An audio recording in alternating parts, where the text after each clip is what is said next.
პირველი არის, როდესაც ადამიანი გადაწყვიტავს საერთოდ აწონის კორექციას, ხო, დიდხანს იფიქროს. რა ამისი, აი თქვენ ბრძანეთ, რომ ვეგეტარიანელი ხართ, ვიღაცა ვეგანია, ვიღაცა ძალიან უყვარს ცილოვანი საკვები. ამიტომ ჩვენ უნდა გავერკვიოთ ჩვენს თავში რა გვინდა, რა გვეძახის.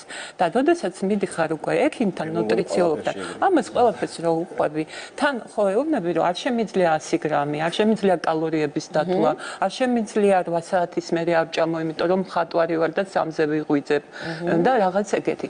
ამიტომ ის უკვე ექიმი თქვენთან ერთად იწყებს ფიქრს, რომელი კვების მოდელი იქნება მეტნაკლებად თქვენი და რაღაც ისეთ კლასიკურს მოგირგებთ, რომელიც პროცესში იხვეწება და ეს რუტინა ისეთი სასიამოვნო პროცესია, რომ რეზიმე არ დამაცალოთ, რომ ჩვენ გავიდოდით ისეთ ეტაპზე, როდესაც ეს გახდებოდა მისთვის ნორმა და როგორც სპორტსმენი, ეს აქვს მოტორული ინტელექტი ძალიან მაღალი და თავისუფლად შეინარჩუნებდა იმ -8-საც, რომელიც ახლა დაიბრუნა, მაგრამ არ არის გვიან, შეგვიძლია დაიბრუნოს და მე მომხრევარ საერთოდ იმის, რომ კვების მოდელი იყოს ისეთი, რომ როდესაც დაამთავრებს პირველ ეტაპს და შენარჩუნებაზე გადავა, შენარჩუნება იყოს როგორც ცხოვრების სტილი და ბისეული, რომლის გარეშეც აღარ შეგვიძლია.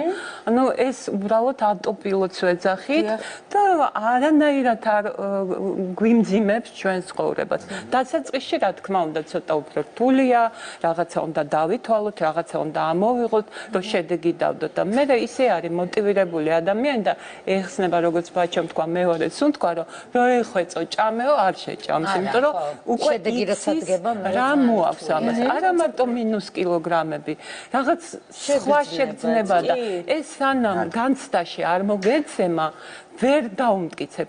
პაციენტი, რომელიც მოდის 102 კილო, მე იმას ვერ ვეტყვი, ვერ აუხსნი.